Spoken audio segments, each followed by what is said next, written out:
Estamos iniciando mais um quadro Conhecendo os Seus Direitos. E hoje com o tema Marco Temporal, que é um dos temas mais discutidos na TV brasileira. E nós vamos conversar sobre o tema com o doutor Bento Sobrinho, o advogado Bento Sobrinho, que vai nos falar sobre o Marco Temporal. Mais uma vez, seja bem-vindo à TV Ágata. Muito obrigado, Zezinho, pelo espaço. Nós estamos aqui com toda a satisfação para poder tirar essas dúvidas dos nossos telespectadores. Bom, de repente, todo mundo começou a falar de marco temporal. O que é mesmo o marco temporal?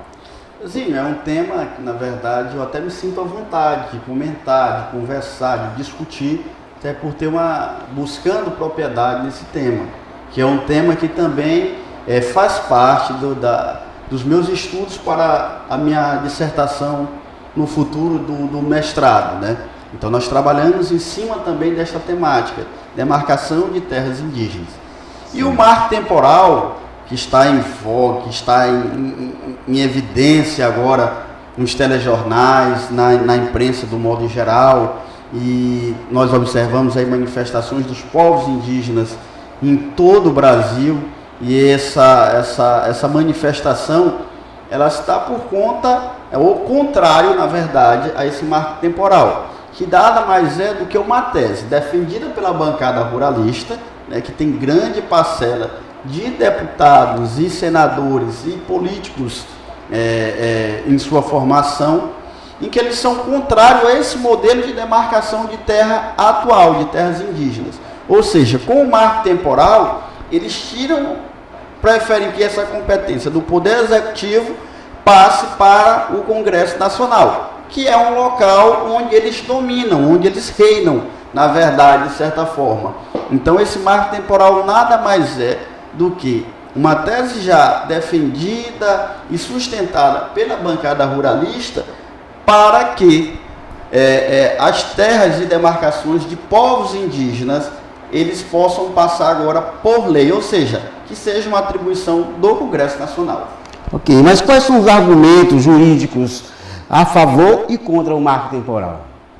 Vamos começar inicialmente pelo contra. Vamos falar do contra. O contra é defendido pela bancada ruralista, em que ele diz que a não criação do marco temporal, ou seja, como se ficar uma estaca aí nesse tempo e dizer vale daqui para frente ou daqui para trás, mas na verdade eles dizem daqui para frente. Ou seja, o marco em que eles tentam definir é a Constituição de 1888. Dizer que os indígenas que ocuparam a terra, até que já ocupavam terra, até o dia 5 de outubro de 1988, esses têm direito às suas demarcações. Dos que já foram reconhecidos após essa data, não se ter nenhum direito, né? Então em nome da insegurança jurídica, colocam em nome da insegurança jurídica, de invasão de terras, e de não ter um avanço, um progresso, é essa tese contrária. Tese, na verdade, favorável ao marco temporal. Agora, a contrária são dos povos indígenas, as comunidades tradicionais e alguns estudiosos, todas essas pessoas que estão ligadas também na questão do meio ambiente. Se diz o quê? Que ser contra o marco temporal e sim fazer uma análise que continue mais ou menos nesse modelo, tendo, na verdade, claro, suas melhoras. E qual é a principal fundamentação? É que não dá para se colocar como a Constituição, até o dia 5 de outubro de 88, por quê? Porque antes de 88, até pelo mesmo período da ditadura e alguns outros períodos também era Vargas, algumas outras situações no decorrer da história do Brasil, alguns indígenas não estavam no seu território porque foram expulsos, foram pressionados a sair. Então não se dá para ter um marco como a 88, porque muitos povos indígenas não estavam em sua terra nesse período. Por quê? Por diversas situações. Então, nesse caso, o senhor acha que o marco temporal ele pode ser imposto por um projeto de lei ou é melhor que se mude a Constituição? Já existe PECs nesse sentido, em que se discute também essa questão da legalização da demarcação da terra.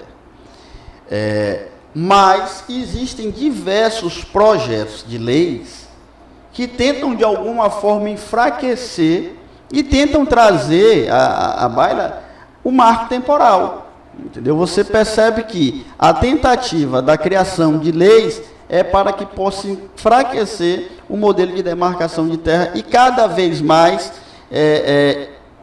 diminuir, eu digo até que ainda são poucos os territórios, acho 1.300 e poucos territórios ainda que, incluindo esse número aí, entre processos já reconhecidos, não reconhecidos, processos em estudos e análise. Então, eu creio que essas leis, na verdade, elas vêm para sufocar os direitos dos povos originários. Certo. E se o Supremo aprovar o marco temporal? O que acontecerá com as demarcações das terras indígenas? É um grande impacto.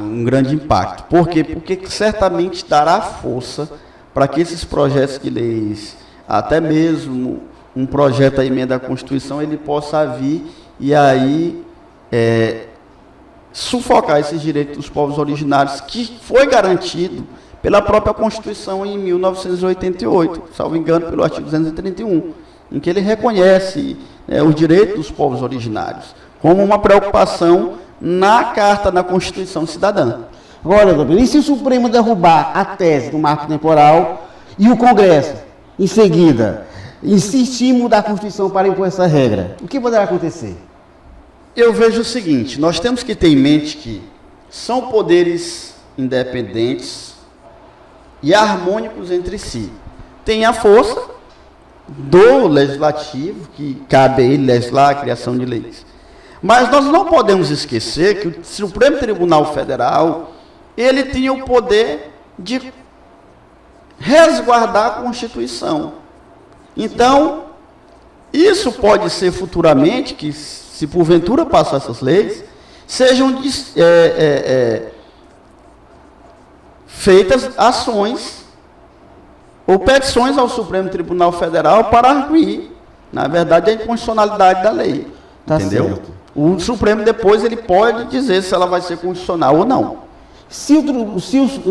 Vamos supor que o marco temporal vire regra, por decisão do STF ou do Congresso. Como esses processos de demarcação em curso poderão ser afetados? Eu digo o seguinte, são vários os processos que serão afetados. Existiu uma medida que agora não consigo recordar com tanta clareza, do presidente Michel Temer, à época, em que ele tirava alguns direitos dos povos originários, ou seja, algumas terras que já estavam para ser demarcadas. Com esse ato em que ele fez, voltou muitos projetos para a FUNAI, para que fossem refeitos os estudos. E ali, naquele momento, o que ele queria? Ele queria o apoio da bancada ruralista, até porque ele tinha uma denúncia, né, que tramitava naquela época, então ele precisava do apoio para a rejeição daquela denúncia, né, que pediram do impeachment dele e várias denúncias. Então, muitas demarcações voltaram da estaca zero. Atrasaram muitos processos de demarcações. Entendeu? E com essa aceitação do marco temporal, eu creio que ela vai trazer muita insegurança jurídica, vai trazer ainda com isso.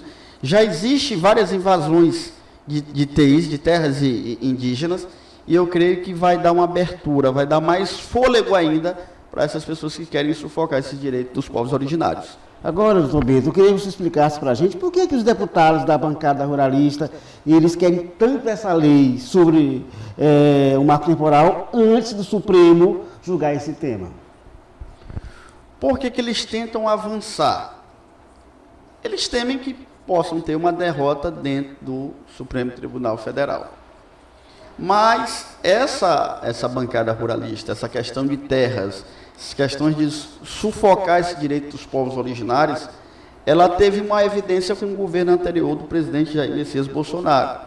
Então, você via que o garimpo ganhou mais fôlego, você via que a questão do desmatamento, ela também ganhou mais força, porque ele, na verdade, tentava abrir, né, espaço para que essas pessoas que eram voltadas ao desmatamento, voltadas ao garimpo ilegal, eles pudessem ali, de alguma forma, ter uma guarida em alguma lei. Então, nós sabemos que a maioria dos deputados, quando vão eleitos, e vocês forem observar, alguns deputados recebem financiamento de campanha de alguns grupos que têm interesse e querem que seus interesses sejam discutidos no Congresso. Por isso que é importante nós estarmos atentos dos nossos representantes quando escolher por quem que ele é financiado. Porque lá ele vai defender o interesse de quem vai mantê-lo no poder. Então eles conseguem, de certa forma, se organizar. E boa parte dessas pessoas são pessoas ligadas ao agro, são ligadas à questão de explorações de recursos naturais. Então eles vão defender o interesse deles. Certo.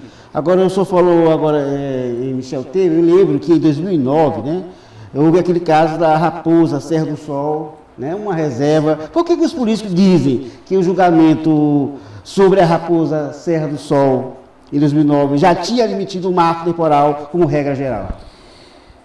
É engodo. É engodo. O que acontece? Naquele julgamento da Raposa Terra do Sol, no momento foi colocado 19 salvaguardas, 19 itens ali que para sejam cumpridos, na verdade, alguns outros requisitos. Sim. E dentro deles ali se abordou em um determinado momento um marco temporal. Mas veja bem, era um tema sem repercussão geral e que depois foi recorrido, depois voltaram atrás e viram que tinha só um limite. Esse marco temporal valeria ali até naquele caso específico, até aquele dia, porque cada caso será um caso, será analisado de uma forma. Então, ainda assim, o tribunal reconhecendo que não existia, ele não definiu ali que ali existia um marco temporal. Certo. Entendeu? Porque depois foi rediscutido, depois voltou para discutir, se botou um lapso ali até, salvo engano, 2003, não adotando, não aceitando como repercussão geral. E nesse julgamento ele não autoriza que os juízes dos demais tribunais seguissem esse entendimento, ou seja, não vinculava a decisão aos outros tribunais, diferente desse julgamento que terá agora, porque ele tem repercussão geral. Quando ele passa a ter repercussão geral, ele é vinculativo, ou seja, ele diz, olha, o posicionamento da justiça é esse, e vamos decidir conforme essa repercussão. Muito bom. Entendeu? Agora, por que, doutor Bento, que o processo de demarcação é dever ou deve ser responsabilidade da União e não do Congresso? Você percebe que uma Constituição cidadã, como a de 88, ela tentou, pós um período de turbulência, da qual o Brasil viveu, que foi a ditadura militar, o golpe, na verdade, 64, eu digo que, na verdade, é um golpe, embora há quem defenda, mas eu digo que é um golpe de 64, muitos direitos foram excluídos. E principalmente desses povos originários, ou seja, até então ninguém nem estava aí. Não sabia, às vezes, não tinham nem conhecimento que existiam povos isolados ainda na Amazônia. Né? Povos isolados na Amazônia ainda. Quando foi feita a Constituição, tinha gente que imaginava que nem existia povos que depois se descobriram pós-Constituição. Como é que você vai poder colocar um marco temporal se até quando foi a Constituição Federal, ela surge aí como um novo expoente, não se tinha nem ideia de que existiam povos ainda em situações isoladas. Então, dá de entender que esses povos não seriam contemplados pela Constituição de 88. Então, a Constituição ela teve essa preocupação. E ela nasceu de onde? Ela veio do Legislativo, a Constituição. A Constituição junto do Legislativo. E o legislador, naquele momento, naquele olhar, naquela situação em que vivia o país, ela queria uma Constituição em que ela agregasse, em que ela pudesse mais nos unir do que nos dividir. Certo. E ali, de certa forma, deu esse amparo aos povos originários. Com o passar do tempo, os interesses capitalistas, os interesses de maiores avanços e explorações, porque nós sabemos que essas terras, em que a maioria dos indígenas ali fazem parte, que hoje são de garimpo, de extração de madeira, e depois que ela é extraída a madeira, ela vem para a criação do gado e depois para o agro, que já são os últimos estágios já da degradação, ela tem muito interesse econômico, entendeu? Ela tem muito interesse econômico. Então, é preciso que nós possamos respeitar o que a Constituição diz. Isso. E a Constituição mesmo foi que determinou em que era responsabilidade da União e não do Congresso. Então nós sabemos que os povos originários do Brasil estão passando por um processo que está vindo à tona na realidade deles, é garimpo legal, é madeireira, é agro, etc. Várias ações que prejudicam a vida e a saúde desses povos. né? E é necessário esse debate na sociedade.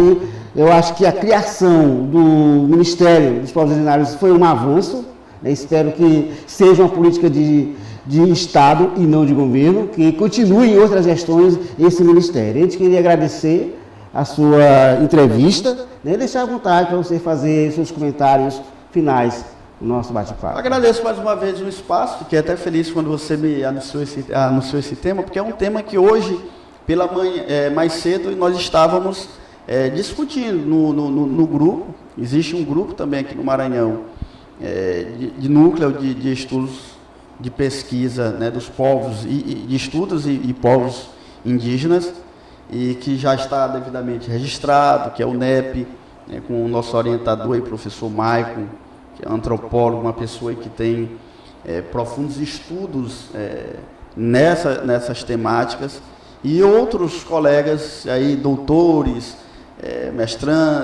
mestres, pessoas que estão aí no curso do mestrado, um mestrado em andamento, como é o meu caso, em que nós estamos aí estudando, buscando conhecer ainda mais, vivenciar ainda mais esse direito dos povos originários e, de certa forma, produzir, pesquisar. É um núcleo de pesquisa, não é algo de achismo, é algo com bastante estudo e pesquisa para que nós possamos aí oferecer, quem sabe, estar nas grandes mesas de debates e estar colaborando a nível nacional e internacional. Ok.